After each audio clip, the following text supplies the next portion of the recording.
तो दोस्तों Tony Stark के जाने के बाद हम लोग ने जिस एवेंजर को मिस किया था वो थे कैप्टन अमेरिका। ब्लैक विडो भी थी, लेकिन दोस्तों यहाँ पे हम लोग एक चीज के बारे में कंफर्म हो गए थे कि आगे जाके हम लोग को स्टीव रॉजर्स नहीं दिखाई देंगे क्योंकि उन्होंने अपनी लाइफ कंप्लीट कर ली थी। लेकिन अगर उनका अपीयरेंस होगा तो वो होगा ओल्ड कैप्टन अमेरिका के रूप में, वो भी falcon and the winter soldier की टीवी सीरीज में। दोस्तों जिस तरह Robert Downey junior Marvel cinematic universe के फेज 4 में वापस आ सकते हैं, उसी तरह क्रिस एवंस भी आने वाले हैं, वो भी कैप्टन अमेरिका के रूप में।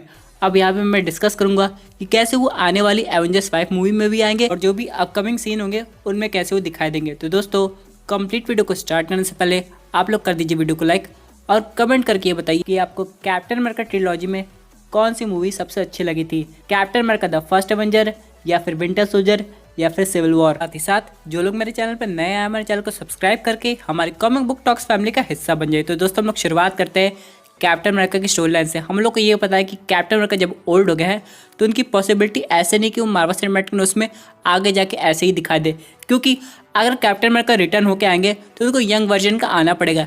इसके पीछे एक बहुत अच्छा लॉजिक भी है जो कि मैं आपको आगे डिस्कस करूंगा।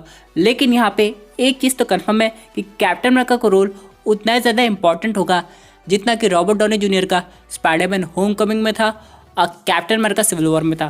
फॉर एग्जांपल यहाँ पे अगर हम लोग इन दोनों मूवी की बात करें तो ये कोई प्रीक्वल मूवी नहीं थी, बल्कि एग्जैक्टली मार्वल सिनेमैटिक यूनिवर्स की टाइमलाइन की मूवी थी। तो यानी दोस्तों आगे जाके कुछ ऐसी मूवीज आने वाली है जो इनके बराबर की होगी या फिर इनसे भी ज़्यादा अच्छी होगी, क्योंकि यहाँ पे एक चीज़ तो कन्फर्म है, यहाँ टीवी सीरीज़ की बात नहीं हो रही, क्योंकि अगर ऐसा होता तो हम लोग समझ जाते कि ये falcon and the winter soldier है। लेकिन दोस्तों नहीं, जब अगर मूवीज़ की बात हो रही है तो यहाँ पे एवेंजर्स 5 सबसे अच्छी मूवी है जहाँ पे हम लोग को स्टीव रॉजर्स दिखाई दे सकते हैं। अब ऐसा कैसे होगा? यहाँ पे दोस्तों ऑडियंस ओल्ड स्टीव रॉजर्स को भी देख सकती है, लेकिन मज़ा तब आएगा जब यंग कैप्टन अमेरिका आएंगे। यहाँ पे पहला तरीका है मल्टीवर्स का, जो कि डॉक्टर स्ट्रेंज की वजह से हो सकता है, क्योंकि जिस तरह मल्टीवर्स से ऑल्टरनेट वर्जन के आयरन मैन आ सकते हैं, उस तरह ऑल्टरनेट वर्जन के कैप्टन अमेरिका भी आ सकते हैं। लेकिन दोस्तों यहाँ पे एक बात है कि अगर स्टीव रॉजर्स के कैप्टन अमेरिका, जो कि एक्चुअली में मार्वल सिनेमैटिक यूनिवर्स में एग्जिस्ट करते हैं, प्रोफेसर हल्क के पास जाके अपने आप को यंग वर्जन में कन्वर्ट कर ले, क्योंकि अभी अर्थ पे उनकी ज़रूरत है, तो कैसे होगा? क्योंकि दोस्तों अगर हम लोग ध्यान दें एवेंजर्स एंड गेम का स्टार्टिंग का सीन, जब प्रोफेसर हल्क टाइम मशीन बनाने की कोशिश कर रहे थे तो उन्होंने स्कॉट लैंग को उस मशीन में भेजा था ताकि वो पता कर पाए कि एक्चुअली में टाइम ट्रैवल पॉसिबल है कि नहीं। इसके बाद दोस्तों क्या होता है, स्कॉट लैंग अपने आप को वॉलंटियर करता है और टाइम मशीन में जाता है, लेकिन वो टाइम मशीन के आगे नहीं जाता बल्कि टाइम उसके आर पार चला जाता है। इससे क्या होता है, एक बार हम लोग स्कॉट लैंग को देखते हैं ओल्ड होते हुए, उसके बाद यंग होते हुए, जिसकी वजह से एक चीज़ तो है, यहाँ पे स्कॉट लैंग की मेमोरी वैसी रहती है, यानी जब स्कॉट लैंग यंगर वर्जन में होता है तो उसे सब पता रहता है कि उसके साथ क्या हो रहा है। इसी तरह दोस्तों अगर कैप्टन अमेरिका प्रोफेसर हल्क के पास जाते हैं और उन्हें कहते हैं कि अगर वो मशीन वैसी हो सकती है जैसे पहली बार बनी थी एवेंजर्स एंड गेम में, तो उसे फिर से यंग कर दे ताकि वो अर्थ को बाकी सुपर विलन से बचा सके। लेकिन दोस्तों ये थ्योरी तभी काम आएगी जब प्रोफेसर हल्क को उस मशीन की टेक्निक पता होगी, क्योंकि जैसे टोनी स्टार्क ने एक्चुअल टाइम मशीन इन्वेंट की, हो सकता है जो उसका प्रोग्राम था वो प्रोफेसर हल्क को ना पता हो, क्योंकि वहाँ पर तो सिर्फ अभी टेस्टिंग चल रही थी। और यहाँ पे दोस्तों दो मूवी की बात हो रही है, यानी दोस्तों पहली एवेंजर्स 5 तो कंफर्म मान के हम लोग चलते हैं, और दूसरी मूवी की अगर हम लोग बात करें तो वो कोई ऐसी होगी जिसमें एक से ज़्यादा सुपर हीरो का इन्वॉल्वमेंट होगा, जैसे कि कोई म्यूटेंट्स की मूवी। हम लोग जानते हैं कि अगर फ्यूचर में आगे जाके म्यूटेंट्स का इंट्रोडक्शन हो रहा है तो एक बार ज़रूर एवेंजर्स से फाइट करेंगे। यहाँ पे बात हो रही सिविल वॉर लेवल की मूवी की, तो यहाँ पे एक तरीके से हो सकता है जब म्यूटेंट्स का इंट्रोडक्शन हो तो फाइनली यहाँ पे कैप्टन अमेरिका को उनसे फाइट करनी पड़े। लेकिन दोस्तों कभी भी केस में जब भी कोई फाइट सीन होगा, यहाँ पे ओल्ड कैप्टन अमेरिका का इन्वॉल्वमेंट नहीं हो सकता है। इसलिए दोस्तों कोई ना कोई टाइम ट्रैवल का यूज़ होगा या फिर मल्टीवर्स का यूज़ होना ही है। यहाँ पे अभी हम लोग WandaVision टीवी सीरीज देखेंगे, उसके बाद स्पाइडरमैन 3 आएगी, फिर लोकी भी आएगी, फिर मल्टीवर्स ऑफ मैडनेस आएगी। तो ना जाने मार्वल सिनेमैटिक यूनिवर्स में कैसे मल्टीवर्स के इवेंट्स होंगे, ये सब बताएंगे कि कैप्टन अमेरिका कैसे वापस आ गए। क्योंकि दोस्तों एक चीज़ तो है, यहाँ पे कैप्टन अमेरिका उतने ही इंपॉर्टेंट है जितने कि आयरन मैन और थॉर है। क्योंकि अगर हम लोग बात करें थॉर की तो हम लोग को लग नहीं रहा था कि थॉर 4 आएगी, लेकिन हम लोग को ये देखने को मिली। उसी तरह दोस्तों आयरन मैन बस आ सकते हैं। रही बात स्टीव रॉजर्स की, तो उनका वापस आना भी तय। यहाँ पे दोस्तों एक और फैन थ्योरी आ रही है जो कि ये बताती है कि यहाँ पे जो भी सुपर विलन आएगा उसको कैप्टन अमेरिका रोक पाएंगे। इसलिए मैं आपसे ये डिस्कस करता हूँ। चलिए हम लोग मान लेते हैं कि जो रेड स्कल है वो अगर वापस आ गया, क्योंकि जैसे कि हम लोग जानते हैं कि सोल स्टोन वहाँ से हट चुका था, तो वहाँ पर रेड स्कल अभी आज़ाद हो गया, तो वापस अर्थ पे आके कोई प्लानिंग करता है, अपनी हाइड्रा की टीम बनाता है, तो उन्हें कौन रोकेगा?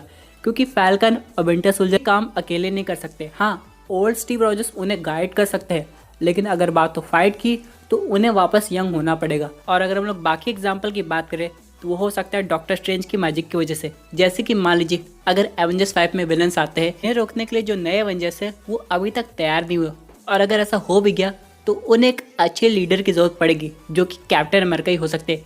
क्योंकि अगर हम लोग बात करें बाकी एवेंजर्स मूवी की, जब तक कैप्टन अमेरिका और आयरन मैन एक साथ काम कर रहे थे वो लोग हर विलन से जीत रहे थे, लेकिन एवेंजर्स इन्फिनिटी वॉर में कैप्टन अमेरिका के सिविल वॉर के इवेंट्स ने उन्हें अफेक्ट किया था, जिसकी वजह से वो लोग अलग हो गए थे और यहाँ पे थेनोस जीत गया था। लेकिन वापस एवेंजर्स एंड गेम में हम लोग क्या देखते हैं, वो लोग जब एक टीम बनाए थे वो स्नैप रिवर्स करके दुनिया को बचा पाए थे। इसलिए दोस्तों एक टीम वर्क के साथ एक ऐसे सुपर हीरोज की जरूरत पड़ती है जो बाकी हीरो को गाइड कर सके और बता सके उन्हें कब क्या कैसे करना है। इसलिए दोस्तों यहाँ पे कैप्टन अमेरिका का मार्वल सिनेमैटिक यूनिवर्स में होना काफी जरूरी है। और अगर हम लोग बात करें क्रिस इवंस की, तो वो अभी भी कैप्टन अमेरिका का रोल आगे तक कर सकते हैं, क्योंकि दोस्तों थॉर 4 के बाद भी अभी भी ऐसी बहुत सी मूवी है जिसमें क्रिस हेम्सवर्थ थॉर के रूप में हम लोग को दिखाई देंगे, जैसे कि आने वाली मूवी एवेंजर्स 5 या फिर उससे आगे भी। यहाँ पे दोस्तों अगर कैप्टन अमेरिका आ जाते हैं तो हम लोग को बहुत अच्छे से थॉर और कैप्टन अमेरिका का टीम अप भी देखने को मिलेगा। और यहाँ पे फिर एक सीन आ सकता है जब कैप्टन अमेरिका थॉर का कोई नया वेपन बिल्ड करेंगे। वैसे दोस्तों यहाँ पे एक बात है, एक और स्टोरी लाइन है जो कि ऑडियंस देख सकती है। यहाँ पे जब captain America Avengers end game में बाकी इन्फिनिटी स्टोन्स अपनी टाइमलाइन में रख दिए थे, वो अपनी लाइफ पैगी कार्टर के साथ बिताने चले गए थे, तो अपनी लाइफ टाइम में वो क्या किया दोस्तों, उन्हें तो पता था कि आगे जाके ऐसे इवेंट्स होने वाले हैं जिनके बाद उन्हें ओल्ड कैप्टन अमेरिका की जगह लेनी है। और यहाँ पे तो ये भी कहा जा रहा है कि जब पैगी कार्टर का फ्यूनरल हो रहा था तो यहाँ पे यंग वर्जन के कैप्टन अमेरिका और ओल्ड वर्जन के कैप्टन अमेरिका हाँ एक साथ थे। तो यहाँ ये देखना काफ़ी ज़्यादा इंटरेस्टिंग होगा कि क्या captain America Marvel cinematic universe की टाइमलाइन को इफेक्ट की है, क्योंकि उनका इनडायरेक्ट वे में होना बहुत कुछ एक्सप्लेन करता है। तो अगर मार्वल सिनेमैटिक यूनिवर्स चाहे तो ये स्टोरी भी बता सकता है, क्योंकि दोस्तों मल्टीवर्स के अलावा यहाँ पे टाइम ट्रैवल भी एक बहुत इंपॉर्टेंट रोल प्ले करता है। इस हिसाब से दोस्तों अगर ऑडियंस को ये स्टोरी लाइन भी देखने को मिलेगी तो काफ़ी सही रहेगा। वैसे दोस्तों मैं आप सबसे पूछना चाहता हूँ, आप क्या चाहते हैं? क्या आप कैप्टन अमेरिका का पास्ट टाइम ट्रैवल देखना चाहते हैं, या फिर आप कैप्टन अमेरिका को यंगर वर्जन में फ्यूचर में देखना चाहते हैं, या फिर आपके पास कोई और अमेजिंग थ्योरी है तो आप ज़रूर बताइएगा। दोस्तों ऑडियंस को अभी वेट करना पड़ेगा और देखना पड़ेगा कि सिनेमैटिक यूनिवर्स में कैसे स्टोरी लाइन आती है, जिसकी वजह से कैप्टन अमेरिका को एक सरप्राइज के रूप में दिखाई देंगे। तो दोस्तों ये थी एक अमेजिंग अपडेट जो कि थी कैप्टन अमेरिका के रिटर्न से। आई होप आपको ये वीडियो पसंद आई होगी। वैसे आपकी क्या व्यूज है उस पर्टिकुलर टॉपिक पे, अपने व्यूज जरूर कमेंट कीजिए। और दोस्तों अगर आप ऐसी सुपर हीरो कंटेंट एंजॉय करना चाहते हैं, हमारे चैनल को सब्सक्राइब करके हमारी सुपर हीरो फैमिली का हिस्सा बन जाइएगा।